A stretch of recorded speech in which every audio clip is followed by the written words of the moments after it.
Hey everybody, welcome, welcome to Hidden Horror. Thank you for spending this time with me. I appreciate that. Let's get started.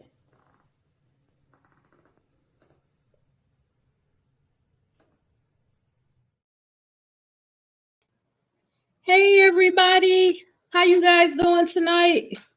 I'm here to wrap up the James and Jennifer Crumbley cases with their sentencing. They were sentenced on April the 9th. They both received 10 to 15 years. That was the maximum sentence they can receive. And I want to talk to you about it. I want to bring it all together and wrap their cases up. So we're going to start with our first and only article. It's a long one. It's in the Detroit News. It's on DetroitNews.com. It's dated April the 9th. It's written by Julia Carty and Kara Bird. It's titled After Historic Convictions, James and Jennifer Crumbley Get Maximum Prison Sentence. Let's start. Let's get ready. Let's get started. Let's go.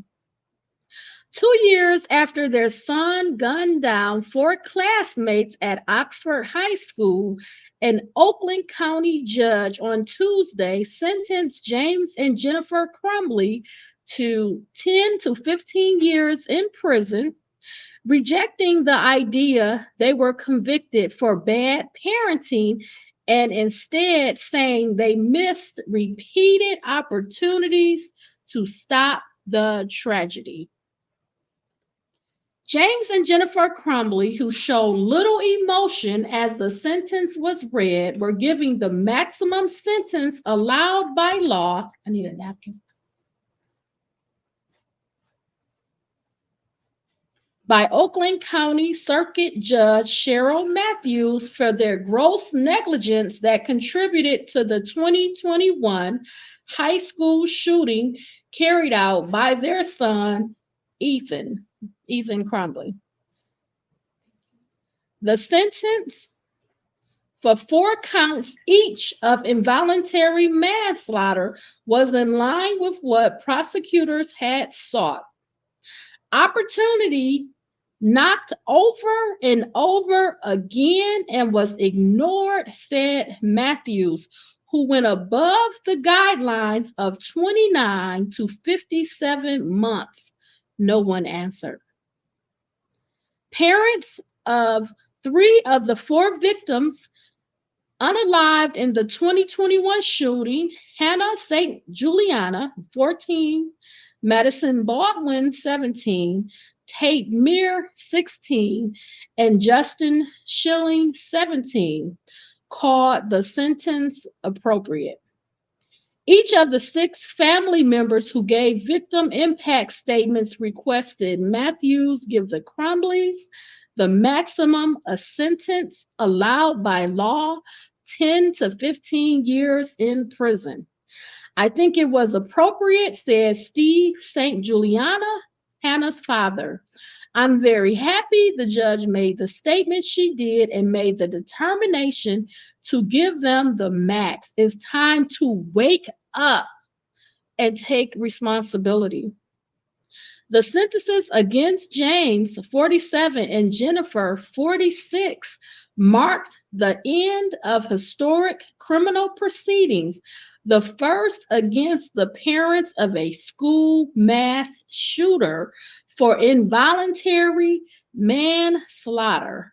Jennifer's attorney, Shannon Smith, says she plans to appeal.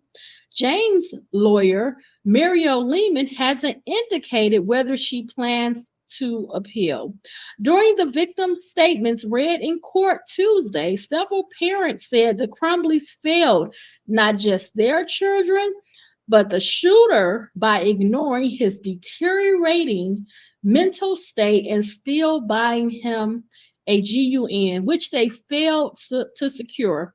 You have failed your son and failed us all, said Jill Sove, the mother of Justin Schilling.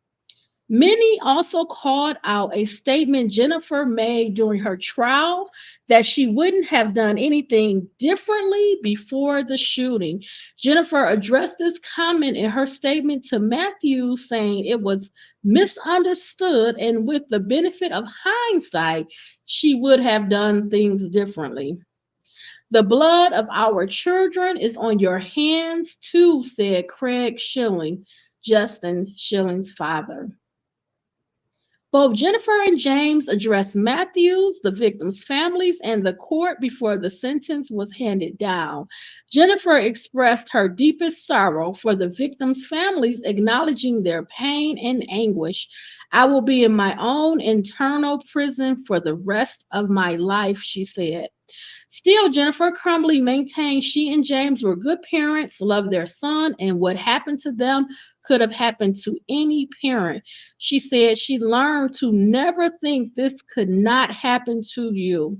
The prosecution is trying to mold us into the type of parents society wants to believe are so horrible. Only a school or mass shooter could result, Jennifer Crumbley said. We were good parents. We were the average family. We weren't perfect, but we loved our son and each other tremendously. She said, this could be any parent up here in my shoes. Ethan could be your child, your grandchild. She also continued to call out Oxford school officials for not doing more to inform her and James what was going on at school. She said much of Ethan's behavior was not disclosed to her. In the counselor's office that morning of the shooting, none of those previous issues were brought to our attention, she said. We were never asked to take him home that day. James Crumbley, speaking for the first time during the criminal proceedings, also apologized to the victim, saying he was truly sorry and had no idea what his son was planning. He asked Matthews for a just and fair sentence. I can't express how much I wish that I had known what was going on with him or what was going to happen, he said. I absolutely would have done a lot of things differently. Both Smith, Jennifer's attorney, and Lehman, James' attorney, declined to comment after the sentencing. During the sentencing, Matthews seemed to push back against the idea that what happened at Oxford and with Ethan could happen to any parent. The judge said there were warning signs that would make the hair on the back of your neck stand up. She said the verdicts weren't jury edicts about guns, gun ownership, or even poor parenting. Parents are not expected to be psychic, Matthews said. But these convictions are not about poor parenting. These convictions confirm repeated acts or lack of acts that could have halted an oncoming runaway train. Oakland County Prosecutor Karen McDonald also rejected the notion that the Crumbleys were convicted because of bad parenting, or any other kind of narrative. They do nothing, and then they come here today and they claim they're victims of the school, of the prosecution, of the emotional tensions of public opinion, McDonald said before Matthews delivered her sentence. Prosecutors called for 10 to 15 years in prison, highlighting what they characterized as the couple's lack of remorse. The Oakland County prosecutor said she was thankful for 4 families who lost their children that Matthews gave out the prison sentencing. It's an emotional, terrible tragedy, but the sentence and the convictions were based on facts and evidence, McDonald said. Tuesday's sentence was delivered as separate juries in Oakland County convicted Jennifer and James in February and March, respectively, of 4 counts of involuntary manslaughter. Both deliberated for more than 10 hours before handing down their convictions. The Crumbleys will get 858 days of credit for time served, meaning the minimum time they would serve is 7.5 years in prison. Before the sentence was delivered, parents of every student who was unalive detailed how their lives had been shattered and how they continue to mourn all they've lost. Many said they'll never be the same. The punishment that you face will never be enough, said Nicole Busolio, Madison's mom. Rena St. Juliana, Hannah's sister, said after the Crumbleys served their sentence, she hoped they would live more like her younger sister, loving unconditionally. After the sentence, Busolil suggested the victims' families, many of whom also filed civil lawsuits against the Oxford schools related to the shooting, will continue to call for accountability from school officials. We're not for families to back down, she said. During the two trials, school officials testified that they did not view Ethan as a threat on the day of the shooting, but were more concerned about his mental health. Buck Meir, the father of Tate Meir, who died in the shooting, said it was time to turn the focus to Oxford schools, who played a role in the tragedy. It's time to drive real change from this tragedy, he said during his Tuesday statement to the court. James Crumbley responded to Meir's statement, saying he also wanted the truth to emerge from school officials. But after the sentencing, Busalil and St. Juliana slammed James's attempt to align himself with Mir. Busalil called it far-fetched. This was still just yet another attempt to shove the responsibility onto someone else, St. Juliana said.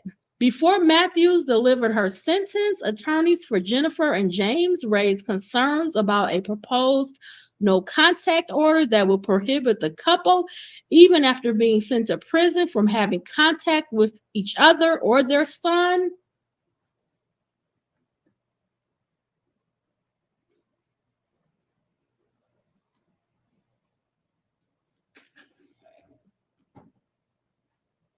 One second.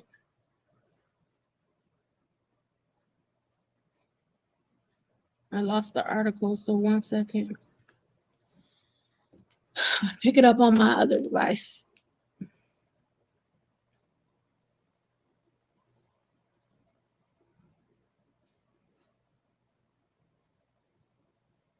Ethan, now at the Thumb Correctional Facility in Lapeer, is serving a life sentence without the chance of parole. This is a family, said Smith, Jennifer's attorney. Despite even having felonies on their records, they have a constitutional right to be a family unless the prosecution can articulate a reason that is valid and surpasses a certain standard to disrupt the family from being able to have contact with each other. Matthews said co-defendants traditionally are not housed together in prison. She said the Michigan Department of Corrections would treat James and the shooter as enemies and would not house them together. Oakland County Assistant Prosecutor Mark Key said they are asking for the defendants to be treated like any other defendants and not to allow contact because they are co-defendants. Matthews said she did not see a reason for a no contact order and agreed to hold off on making a decision on the issue. Several times before the sentence was delivered, the defense attorneys and the Crumbleys themselves said they didn't envy the decision Matthews had to make. The judge said she'd been praying and thinking about it day and night. Both Lehman, James's attorney, and Smith, Jennifer's lawyer, tried to note that Tuesday's proceedings would end with no winner. Smith had sought house arrest for her client, while James' lawyer Lehman asked for time served and a GPS tether. There are no winners here, Lehman said. Everyone has lost. I agree. Everyone, they lost. The families lost. The victims lost. Ethan lost. James and Jennifer lost. All lost. No winners.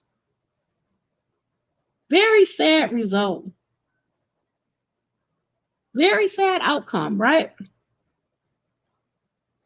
Let's turn our attention to the sentencing. I want to share a few clips of the sentencing. So I'm going to share my screen.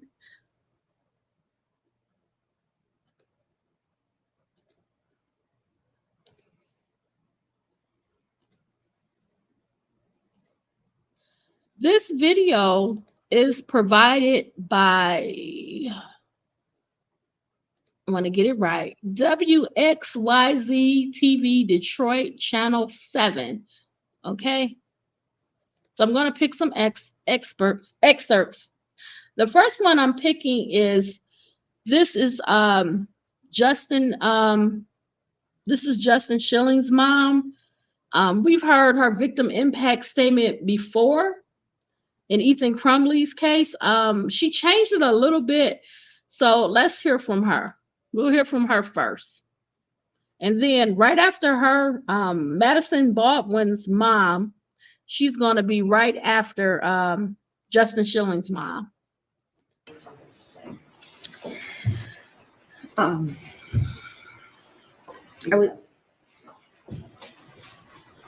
would like to start with the person that matters the most.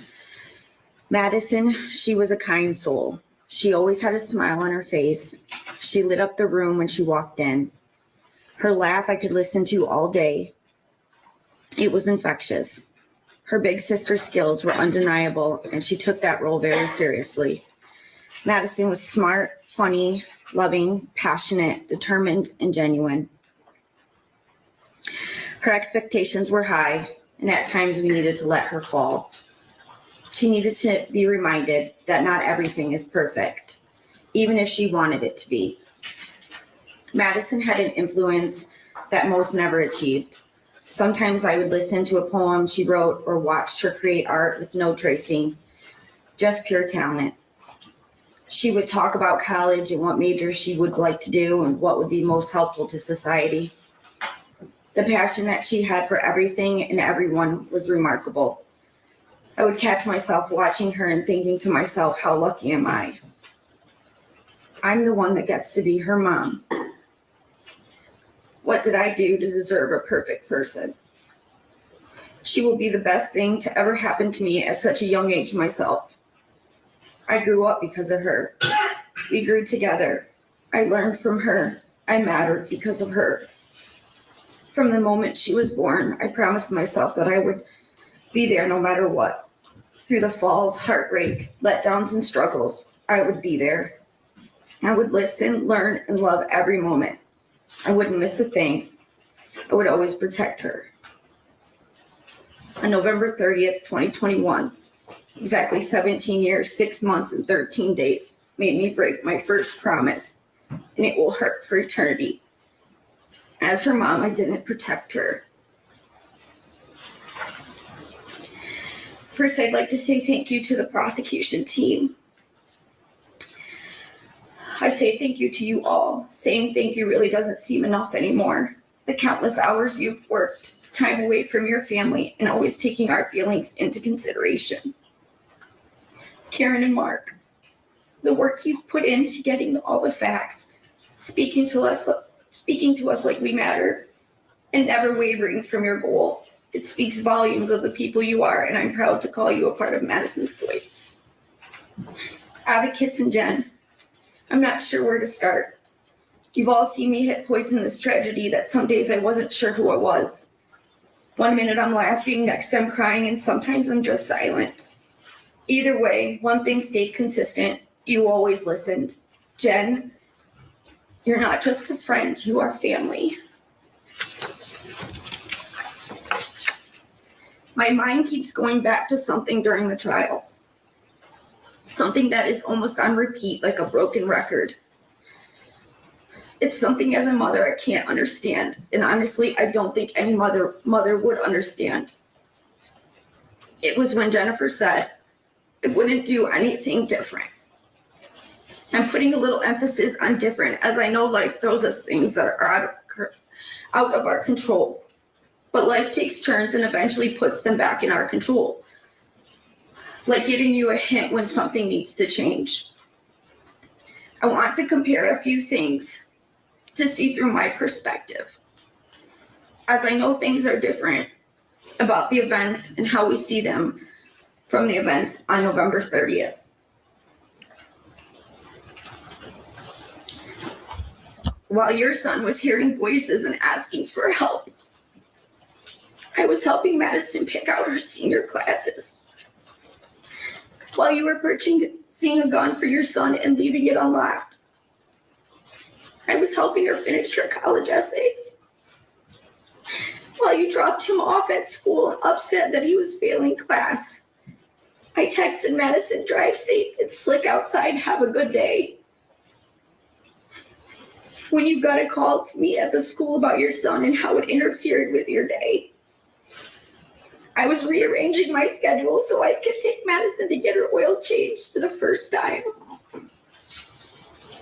When you left without hesitation and not taking him home, I was worried if she'd be okay driving in the first snowfall of the season and if she brought a coat.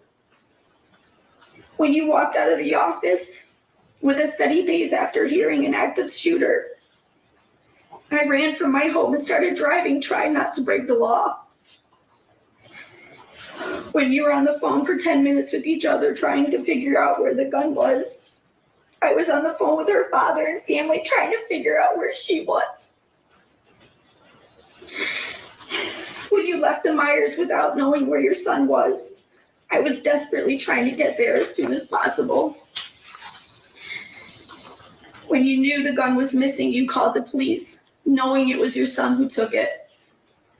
I was having family call every hospital describing what she looked like.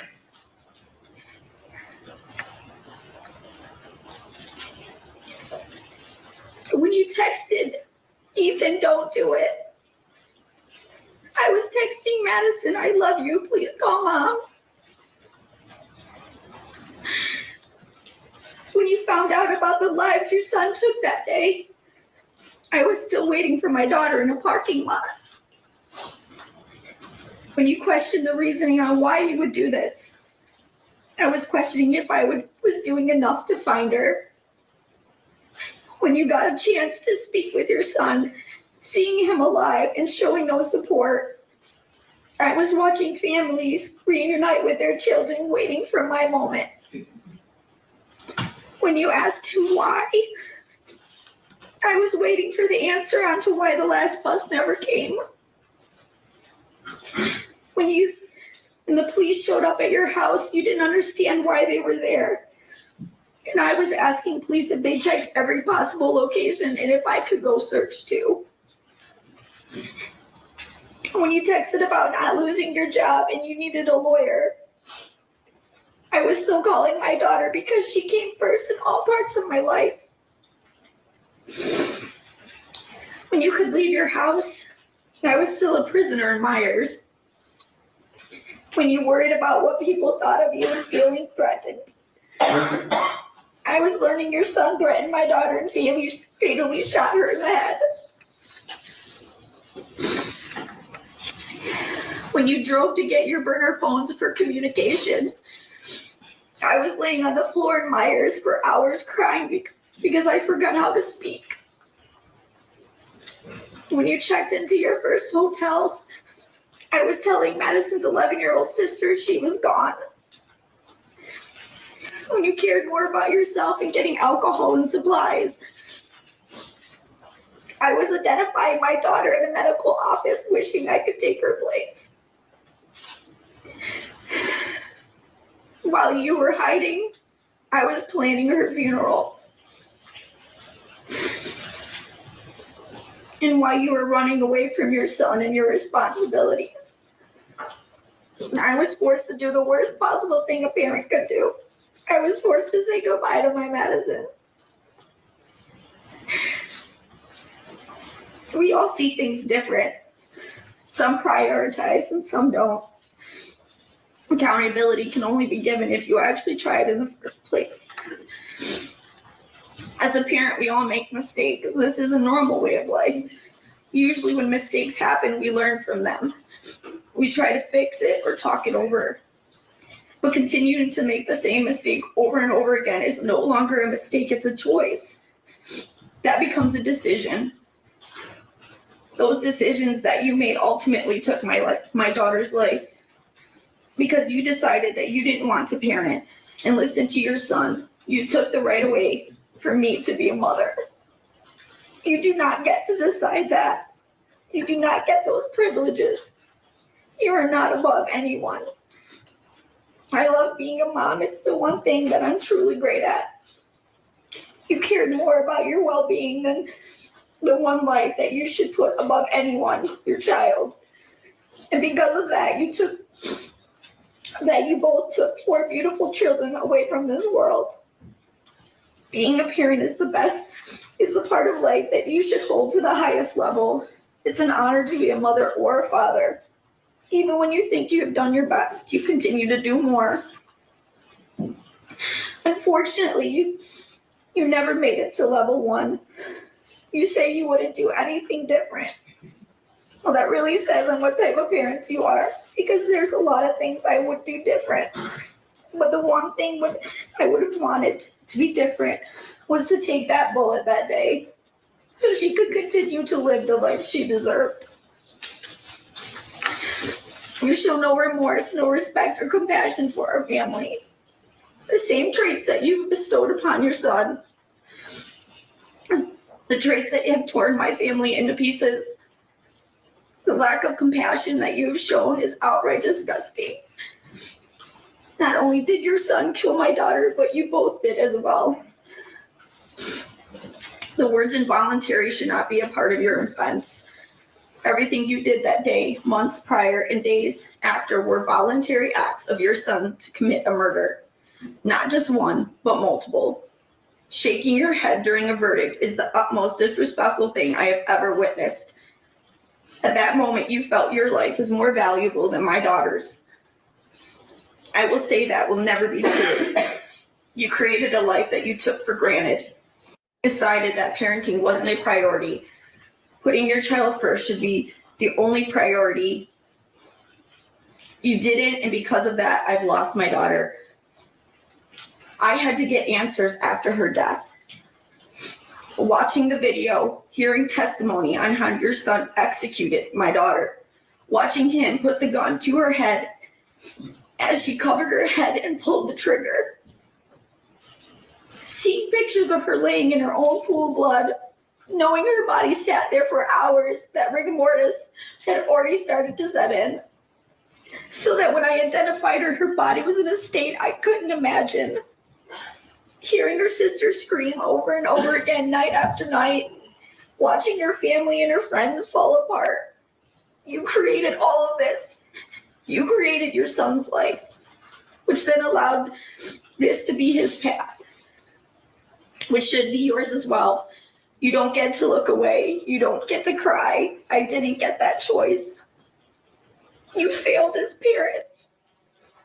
The punishment that you face will never be enough. It will never bring her back. It will never be a loss that you have suffered, and it will never heal the pain. Because one day you're going to be able to see your son, visit, hear his voice, possibly laugh, maybe see him grow. I will never see that again. The so-called loss that you say you have suffered doesn't even compare to the loss of a child. Your Honor, I request that the maximum sentence be enforced, as it will never come close to the life sentence I was given. A life sentence that I didn't ask for, but a choice that was made for me. A life that I will suffer because of their negligence. Thank you. Thank you for being here.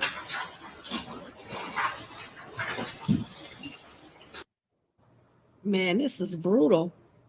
It's brutal. As I already said, this is her second victim impact statement. This one is different from the one that she did at Ethan Crumbley's sentencing, but it's brutal. It's really, really hard. So that was Madison's mom. So let's go to the next one.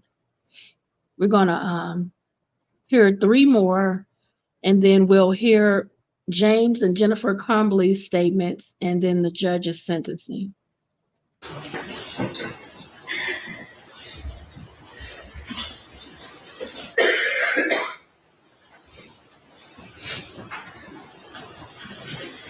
Good morning. Can you tell me your name? Yes, Jill Suave. All right, go ahead. Yes.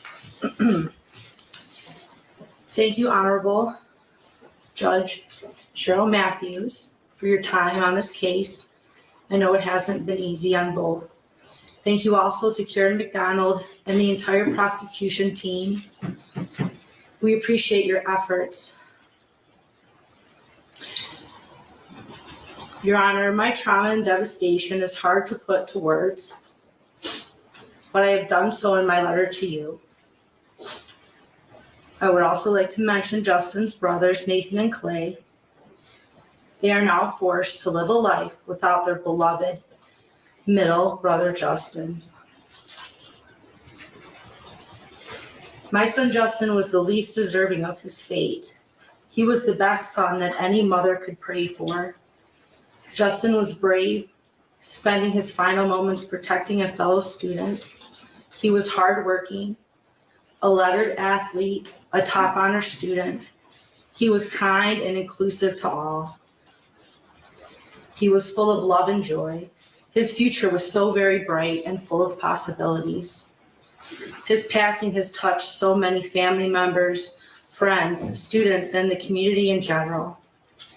The ripple effects of both James and Jennifer's failures to act have devastated us all. This tragedy was completely preventable. If only they had done something, Your Honor, anything, to shift the course of events on November 30th, then our four angels would be here today, and Justin would be getting ready to celebrate his 20th birthday on the 18th of this month. If only, Your Honor, they had taken their son to get counseling instead of buying him a gun. If only they had secured that gun. If only they had spoken up that day in the counseling office. If only they had checked his backpack. If only they had taken him home or taking him to counseling instead of abandoning him at that school, I wouldn't be standing here today.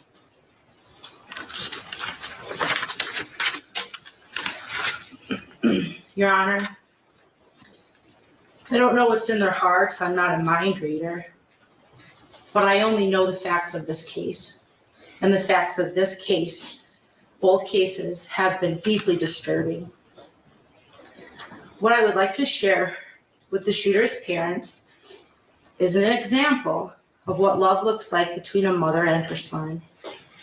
This is what Justin wrote to me on one of the last birthdays that we celebrated together. Dear Mom, words cannot describe how thankful I am for you. You have been nothing but an amazing mother for as long as I can remember. Thank you for being a role model. Thank you for showing me what it's like to never give up. You inspire me to do better each and every day. I love you so much. Love, Justin. It is devastating and heartbreaking that it doesn't appear that either of you cherished or even wanted your son. But I wholeheartedly wanted and cherished mine. You have failed your son and you have failed us all. This failure had deadly consequences that can never be undone, that can never be made right. I am asking, Your Honor, for the maximum sentence allowed. Thank you. Thank you for being here. Thank you. So that was Justin Schilling's mom. Seemed like such a nice, kind person. Let's go to the next one.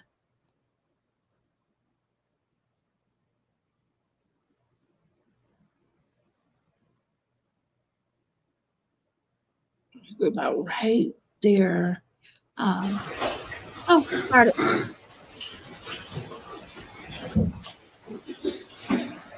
Mr. St. Julian. Thank you. This is Hannah's dad. I find myself in another odd state of mind today. Rather emotionally blank right now. Part of that is having to do this again.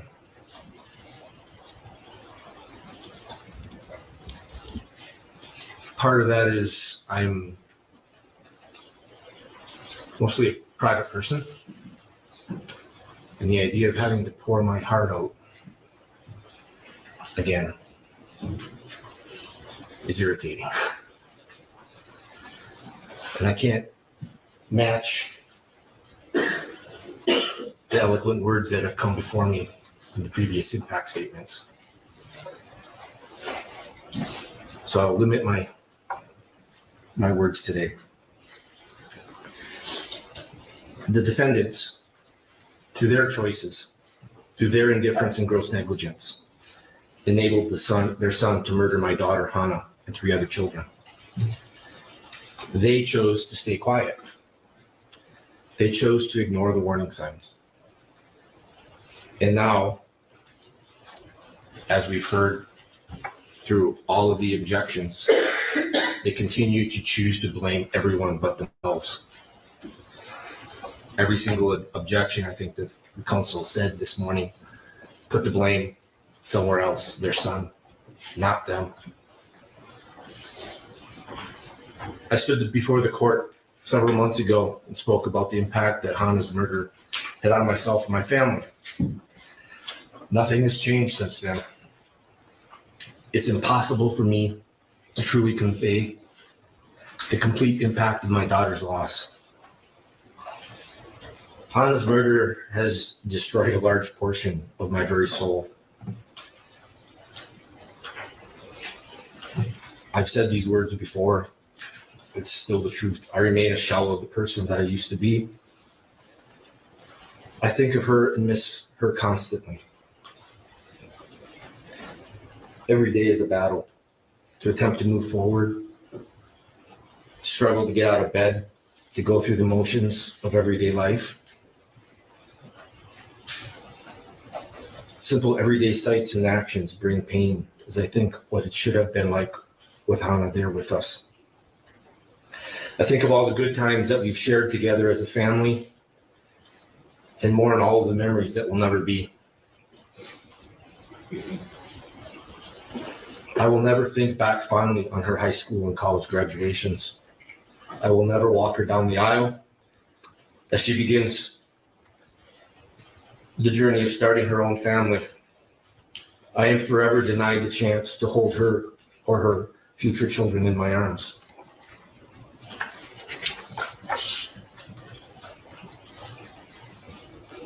A few words describing Hannah can in no way fully capture her truly beautiful, caring soul, or impart her unlimited potential.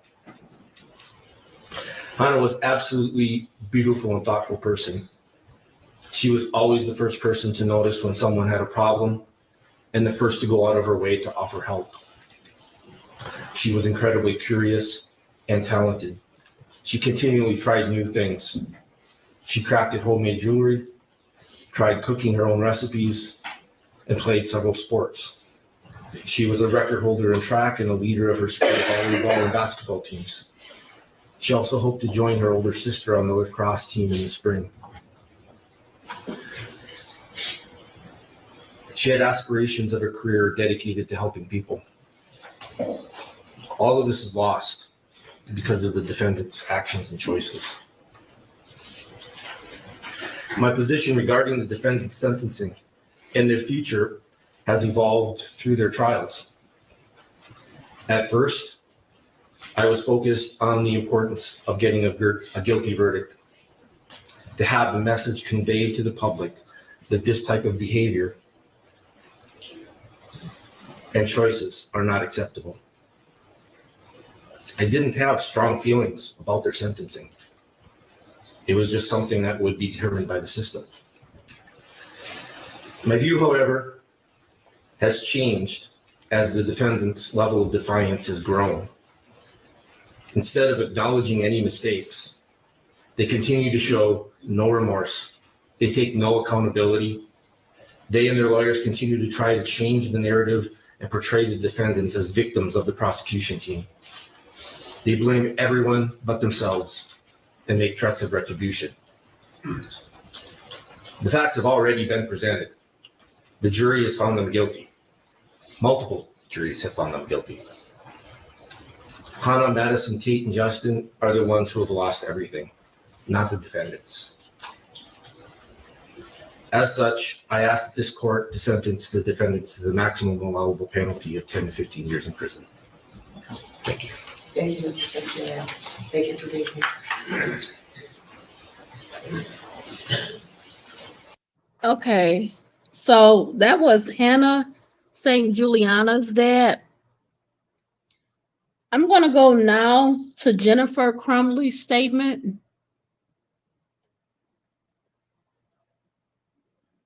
Started right there.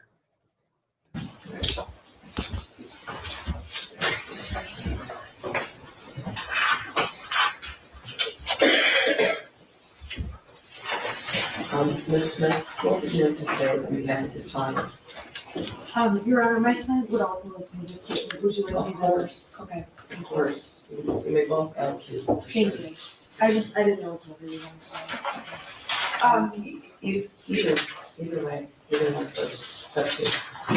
You were your time. Could you do it first? Or would you like me to go first? Okay, do I stay here? You can stay there. Your Honor, is there any way she can have this handcuff off? Because she has multiple pages. Okay, I'm right here, I don't have to shuffle. You're okay? Okay. I don't know if I'm allowed to. Okay. It's okay.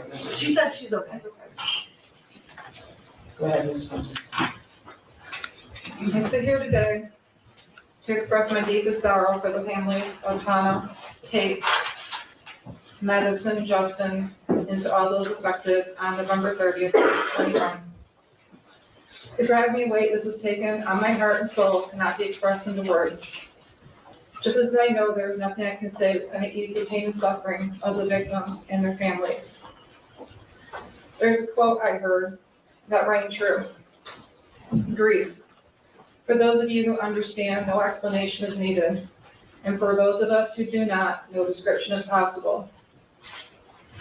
I've taken countless nights of lament over the anguish and shame I carry, knowing what my son did, the harm he caused to innocent lives, the families, and to the entire Oxford community. I pray all the victims are the embodiment of God's mercy and peace, and that He heals your broken spirits.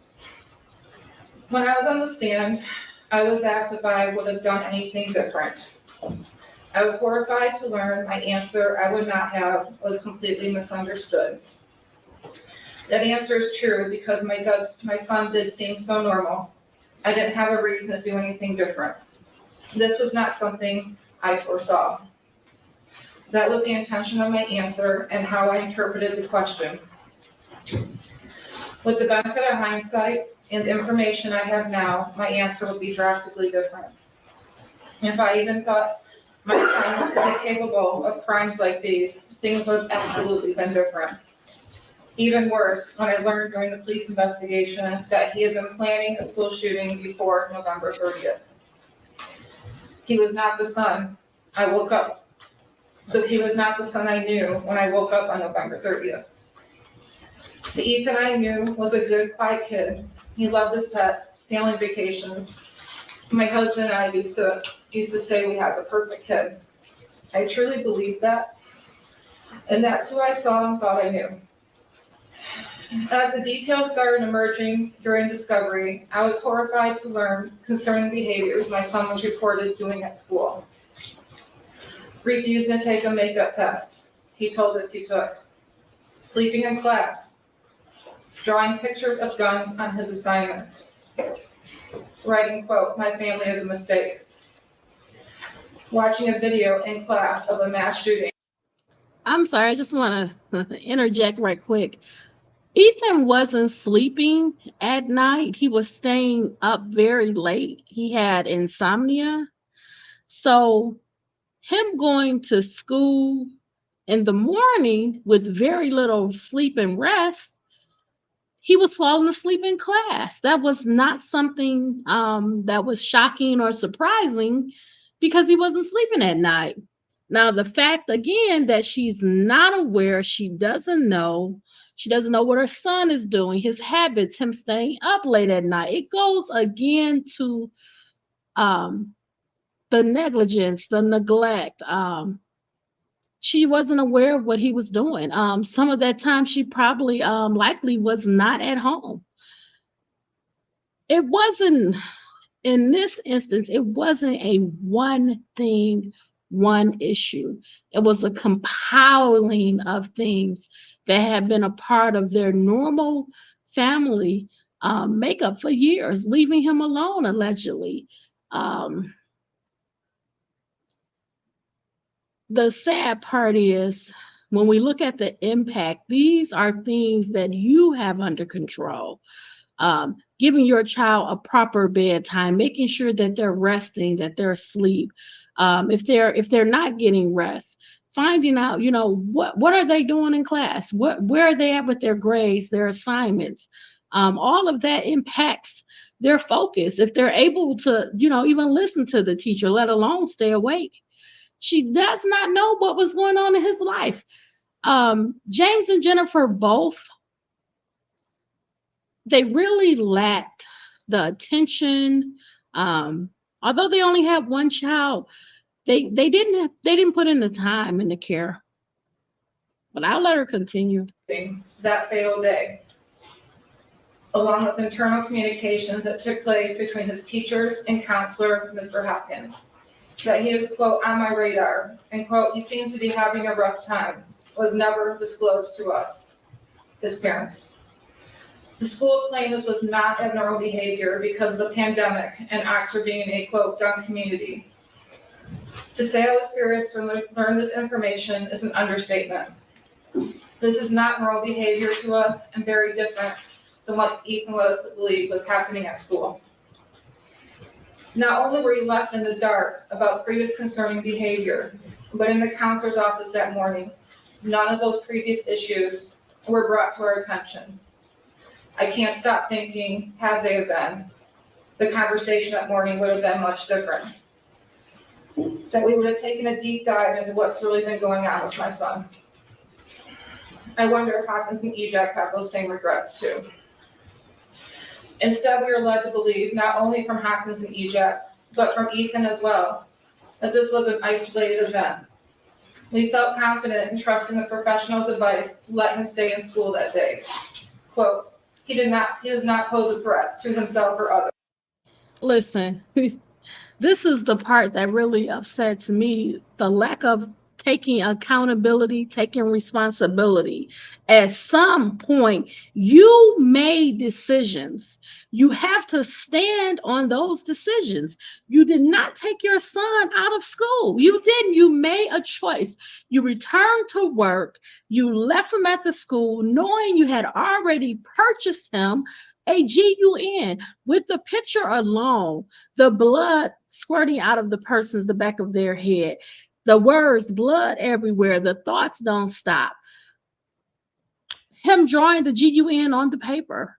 Before he actually did the shooting, he foretold it. He wrote it in the journal. He drawed it on the pictures. He watched videos of mass shootings. I'm not sure what level it would have risen for her to wake up and to see the signs were there. Did you ever open his journal? Did you ever read his journal? Did you ever go in his room? What did you talk to your son about? When you had time with him, what were those moments like? We know the night before the mass shooting, you had a big argument, you had a big fight. You threw Ethan allegedly out of the house. You locked him out of the house. What was your relationship like? We'll continue on. It was suggested that him being around peers would probably be good. We agreed. We were never asked to take him home that day. If that was discussed as the best course of action, we would have obliged. The prosecution keeps saying we didn't give them the big picture that morning in the counselor's office. But what they failed to acknowledge is the bigger picture the school did not give us. I'm not the same person I was prior to November 30th, 2021. This tragedy has changed who I am and has taught me some very valuable lessons. It's said in suffering we gain wisdom. I've also gained God. In the quiet hours of myself, I prayed to him about the deep impact this tragedy has had on the families and the endless pain no one should ever have to feel. For as God who holds a true understanding of our pain. I've also learned to depend on him for peace and strength. Alone, I'm not strong enough. I've learned that we cannot tell or predict what will happen to us in this life. One day you wake up and everything can change. We can, however, decide what happens in us, how we take it, what we do with it. And that's what really matters in the end. That's the test of living, is how we take the unimaginable, the tragedies, the raw hardships, and make them a thing of worth and beauty. I've also learned to never think this could not happen to you, and stereotype that bad kids come from bad parents. The prosecution has tried to mold us into the are so horrible. Only a school or mass shooter could be bred from. This is a very silly assumption to have. We were good parents. We were the average family. We weren't perfect, but we loved our son and each other tremendously. Everything we strived for was to make sure our son had the best life we could give him, to grow up with traditions and experiences we had, to be the best person he could be. I know we did our best. The love I have for our son, mixed with regret for not seeing what was ahead, weighs heavily on me.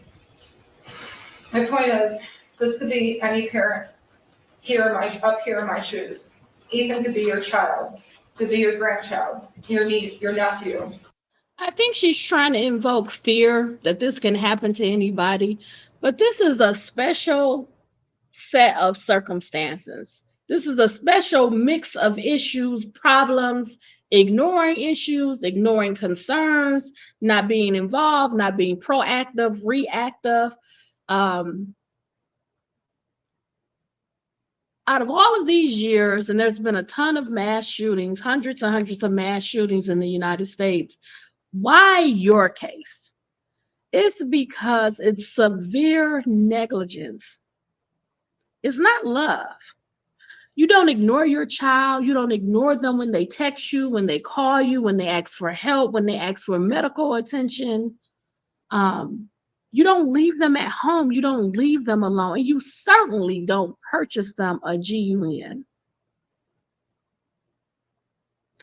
You cannot cover up those pains, those issues with getting them something that they want that is temporarily going to take that attention. They're still going to have problems. You have to focus and deal with the issues. Your son was mentally deteriorating, and he needed your attention, your time, your focus, your energy, your concern, your help. And you didn't see it, or you ignored it, or you failed to do anything about it. You put more care, more time, more love, more interest in your pet horses. You went and saw them. You took care of them. You got the medical attention. You paid thousands of dollars for them, for their health, for their safety, for their care. It was just not something that you were going to do for your son. And many people have had to suffer behind those poor choices. Your brother, your sister. Your child can make a fatal decision, not just with the gun, but a knife, a vehicle, intentionally or unintentionally. If there's anything the general public can take away from this, is that this could happen to you too. The tragedy has taught me the true meaning of unconditional love, as I watch my parents still love and care for me wholeheartedly, no matter what has happened. If there's nothing else I can do right in life, I do still love my son unconditionally, and perhaps that is my purpose. Your Honor, I don't envy the decision we have to make today. I understand this is a novel case, and punishment expectations are high, not just from the prosecution, but from all those affected as well. The heartbreaking journey these families have endured, I need to back up. I missed my most important. I need to back. The most valuable piece of wisdom I gained is the power of forgiveness. To forgive the prosecution for the slander and hate against me and my husband. Ms. McDonald, Mr. Okay, so Jennifer Crumbley is saying she has to forgive the prosecutor for slander and hate against herself and James Crumbley. The prosecutor is performing a job. It's her job to investigate crime and prosecute people. It's not personal. From what they investigated, what they found out, what they were able to pull together from information, investigation, interviews, video footage, accounts of what happened, they're putting on evidence, recounting facts, and demonstrating behaviors. It's not personal. It's exposed maybe some unlikable characteristics, but it's not personal. Wow. Mr. Keys, I have hated you with deep anger, but hate is too heavy of a cross to carry. I need to be set free of that burden and recognize that you are people just like me, imperfect, but a child of God. I know He wants good things to happen. In the circumstances, He is there loving both sides. To the victims and the families. I stand today not to ask for your forgiveness, as I know it may be beyond reach, but to express my sincerest apologies for the pain that has been caused. Your Honor, I don't envy you in the decision you have to make today. I understand that punishment expectations are high from all sides. This heartbreaking journey families have endured is more than anyone should have to bear and acknowledge in its full depth. My time in confinement has been filled with deep remorse, regret, and grief over this tragedy. I have taken this one day at a time, trying to survive, navigate, and cope with the endless heartache, pain, and grief I feel for the families of Hannah, Justin, Madison, and Tate. I have also lost myself over my son's wrongdoing. I've been shredded by the public opinion of me, shamed as a horrible parent, pained to be a terrible person. But the worst how I carry is my own self-judgment, remorse, and deep regret. I've been criticized that I don't show emotion. I'm unsympathetic. I don't cry enough. But alone I grieve. And if you were to look into me internally, you'd find I die on the inside. I will be in my own internal prison for the rest of my life. Your Honor, I'm asking you to take consideration that I have been locked in a cell 23 hours a day, essentially in solitary confinement for over 28 months, and that the court finds a fair and just sentence for me. Thank you. Jennifer, yes, support. Yes, sure. Okay, let's go to James' statement. That's the closest I can get it. Do you want to respond now, or do you want to get the counter from the statement first? I prefer just to be able to respond once, Your Honor. Are you okay with that? That's fine, Your Honor. Would you like to address the court, or would you like your client to address the court first? Would you like to address the court, James? I would. Yes, Your Honor. Mr. Crumbley will address the court. For the record, he does have something typed out that I typed out for him, so it's bigger, it's easier for him to read, Your Honor. You can't. No, she said she cannot go into.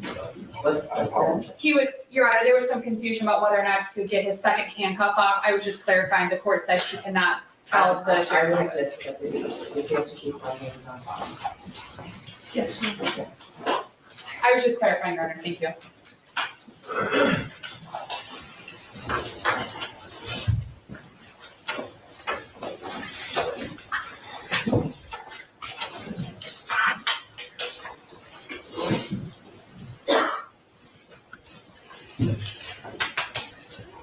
Before I address this court directly, I want to do something that I have never been able to do throughout this time until now. I want to say I can't imagine the pain and agony that for the families that have lost their children and what they're experiencing and what they're going through. As a parent, our biggest fear is losing our child or our children. And to lose a child is unimaginable. My heart is really broken for everybody involved. I understand my words are not going to bring any comfort. I understand that they're not going to relieve any pain. And quite frankly, they probably just don't believe me. However, I really want the families of Madison Baldwin, Hannah St. Juliana, Tate Meyer, Mir, and Justin Schilling to know how truly sorry I am and how devastated I was when I heard what happened to them. I have cried for you and the loss of your children more times than I can count. I know your pain and loss will never go away.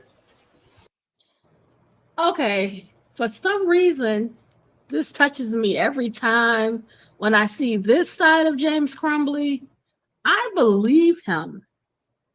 I just go back to when he saw Ethan and he was screaming, "I love you.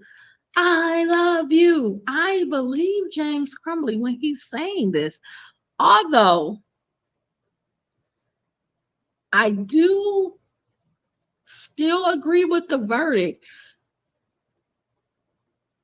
I do have some separation of culpability. I believe he's regretful, remorseful. I do. I always did.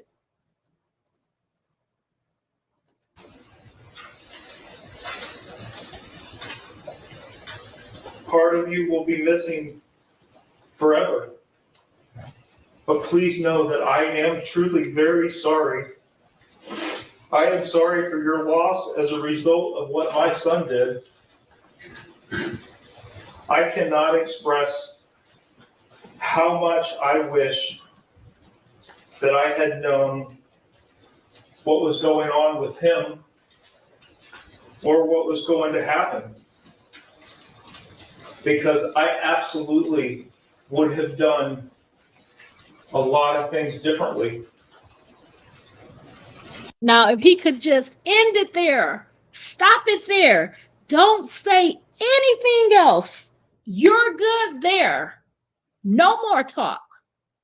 I'm sorry. I'm regretful. I'm remorseful. If I had known what was going on with Ethan, if I know his plans, I would have done something about it. It would not have got to this point. He doesn't need to say anything else. And then this is the other side of James that comes forward and it's like, oh, you messed up. Okay, let's hear it.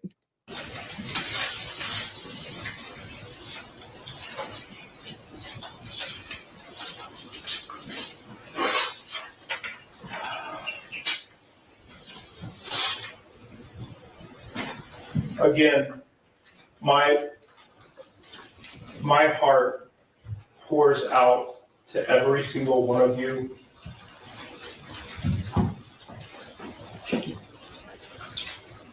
It really does. Judge Matthews, I'm not gonna overdo a lot of things that were already said. But I know the full amount of pressure that you have on you and the responsibility that has been placed on you throughout this case. I have the utmost respect for you, and I'm simply going to ask that you sentence me in a fair and just way. You presided over my trial and heard the evidence that was presented against me. You know that what my son did, I was not aware of, or that he was planning it, or that he obtained access to the firearms in my house. There was absolutely no evidence that suggested that. As my attorney has told you, I've been on lockdown for 23 hours a day. I've not been able to speak to my son since November 30th. And I have not been able to speak with my wife since December 3rd. I know that I have experienced pales in compassion to what those families who've lost their children and countless other victims experience every day because of what my son did. But I want you to know I too grieve for everyone, as I have explained. For everyone that's been affected by what my son pled guilty to doing. And I'll continue to feel this pain for the rest of my life as well. If I could go back and change things, if I could go back and do things differently, and maybe none of us would be here today. So again, I ask Your Honor to impose a just and fair sentence based on the truth about what you heard during my trial. I'm asking the court to sentence me to time served and place me on probation for the maximum time allowed with the GPS tether for as long as the court deems necessary. I also want to address one last thing.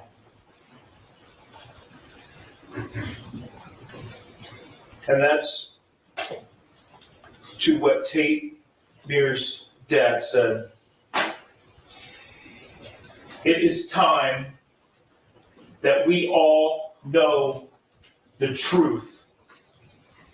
We have been prohibited from telling the whole truth. The whole truth has not been told. And I'm with you, Mr. Meir. I too want the truth. Because you have not had it. You have not had the truth at all. The truth has not been presented to you. Thank you. Mr. Crumbley. Are you? Just on Mr. Crumbley's last statement, you know, some people may find this disrespectful. They're really referring to the response by the school administrators, how they handle things, the information that's shared. But there is plans in place that the school have to abide by. They have training. So does the laws need to change? Things of that nature, you know, that's for another day, a different time. I think that because James and Jennifer Crumbley allegedly withheld so much information from the school, particularly about Ethan's behavior, his mindset, his mental health, and also that they purchased him a GUN, that has a big impact because the school doesn't know the information to respond accordingly. So I just think he should not have addressed what Tate Mears' dad said, which was, hey, we want some accountability. Now we're looking towards the schools, the school and administration. Okay, let's get to Judge Matthews and her statements and sentencing, and then we'll wrap it up.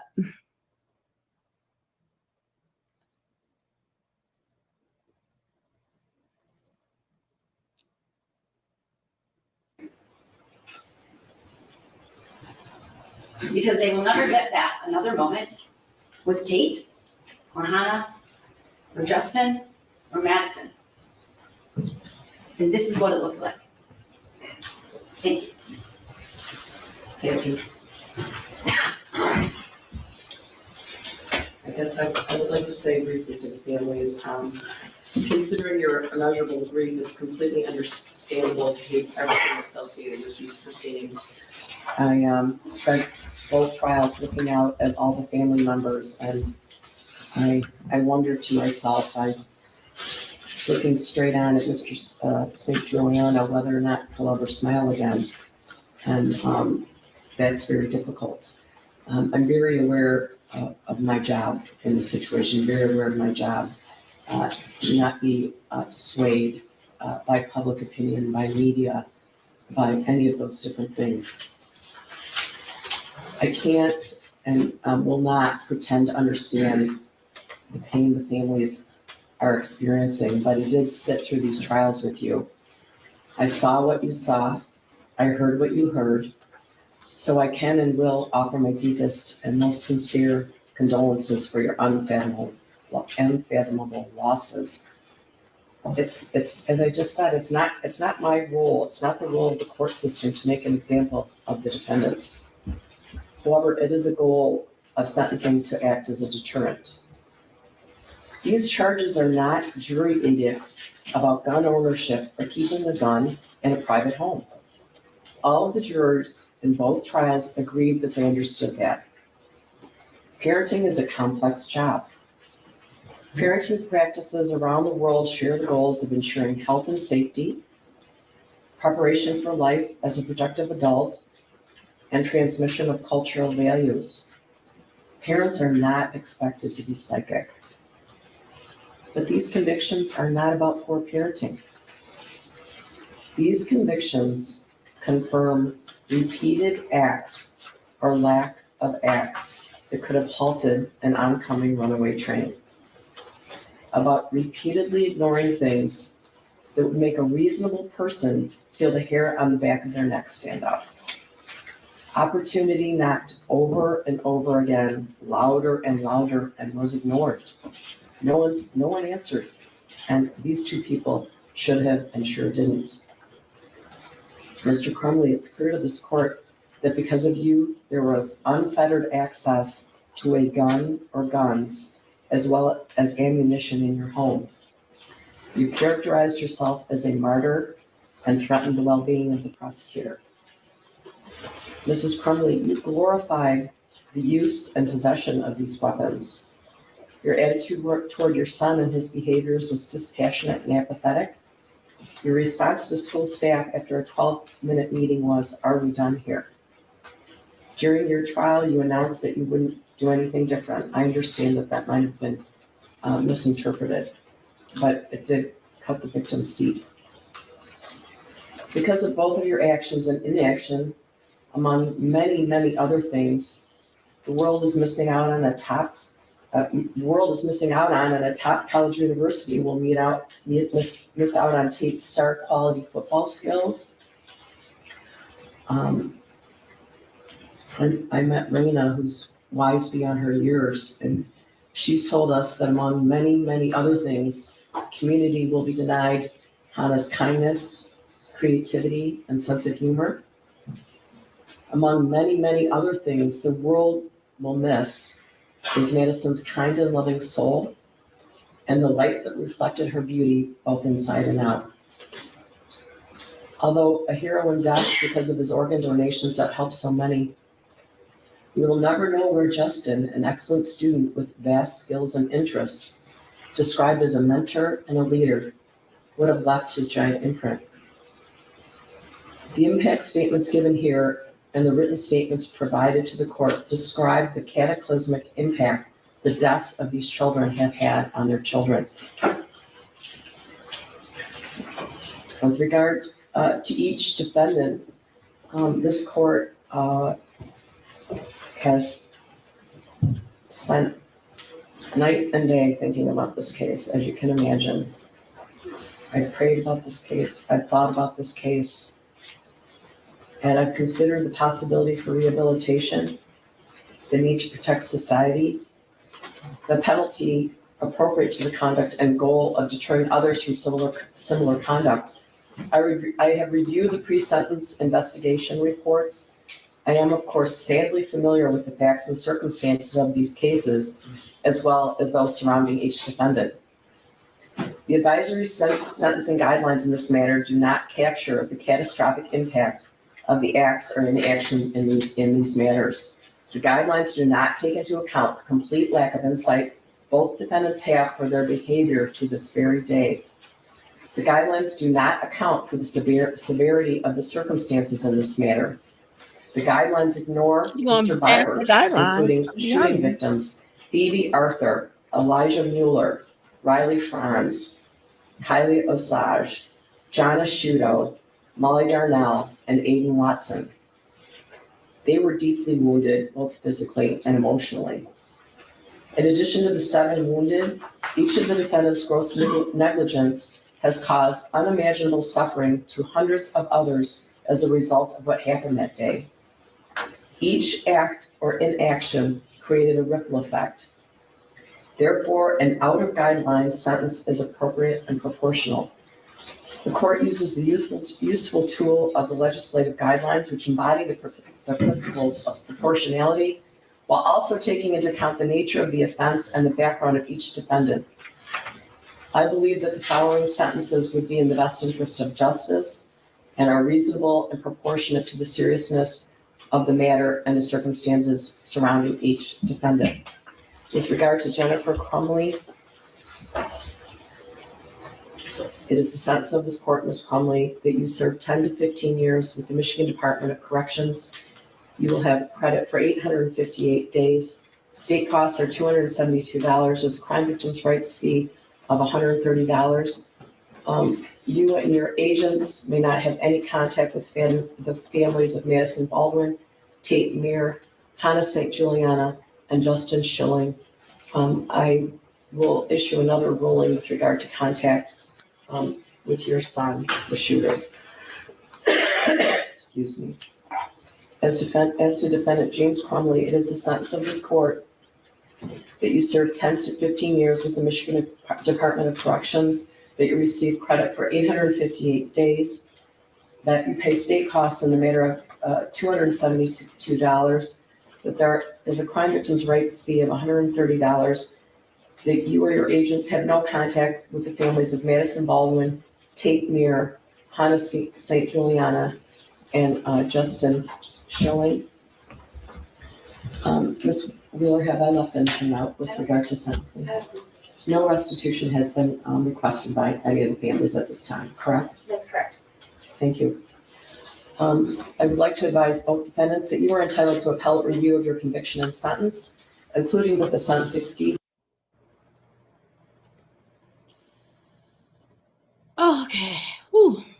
That was a long one, but I wanted to be detailed and thorough throughout so you could also see the balance with the victims' families, compared to the co-defendants, right? James and Jennifer Crumbley, and the judge, going beyond the sentencing guidelines and giving them the max 10 to 15 years. How does it feel? How does it feel to have resolution today? Doesn't feel better, right? It doesn't. Unfortunately, it doesn't get better. It's a very tough road ahead for the victims' families. I'm glad that the trials are behind them now, albeit they're going to all appeal. But this part is closing the door for now. And they can try to start moving forward without having all of these things in their mind about court and trial, and are they going to be convicted and sentencing and all of that. Hopefully they can take now one day at a time for themselves and start to grieve and rebuild their lives. It's hard. It's really, really hard. I was thinking when I brought the last video about the Sheriff Bouchard, and his letter to the community, it really touched on a lot of good points. The police response, going in, confronting the shooter, I think it's helped a great deal in the Oxford shooting, but also with the Michigan State University shooting, Anthony McRae, the quick police response and figuring out who the shooter was and confronting him. He unalived himself, Mr. McRae did. So there won't be a trial and families won't get to confront him and have victim impact statements and things of that nature.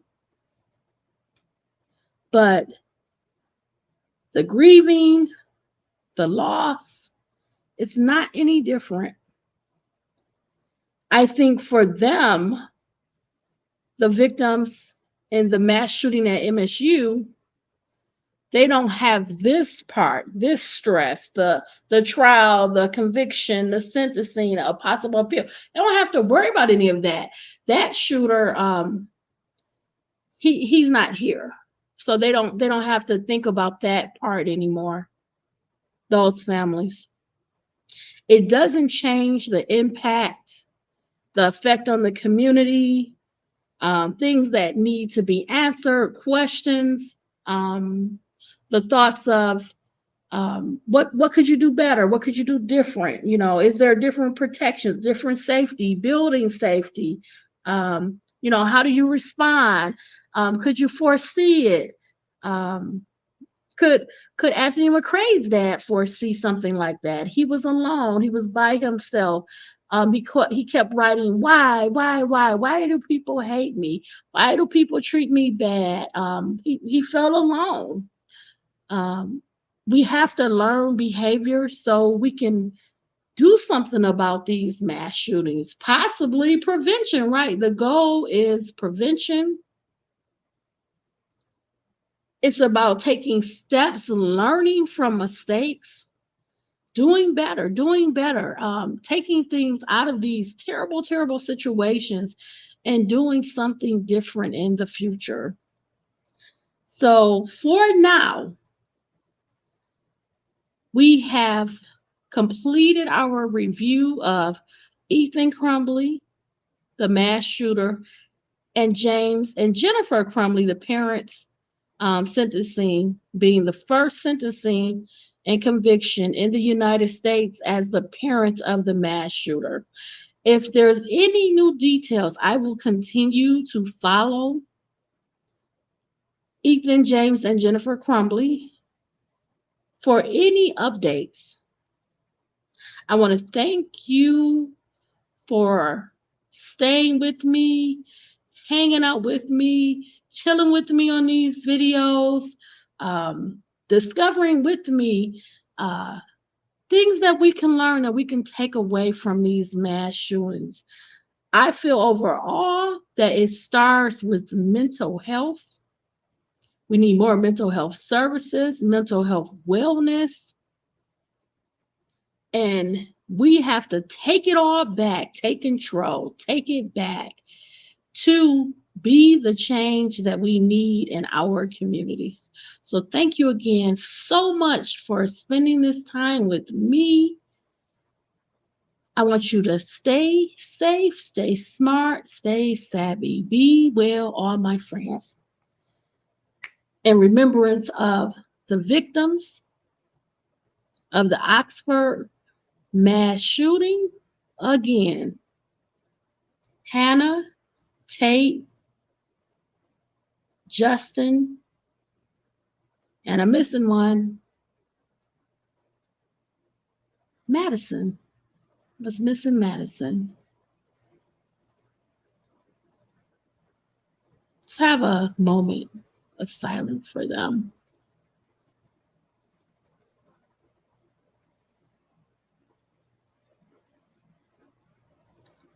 We wish those families, the community,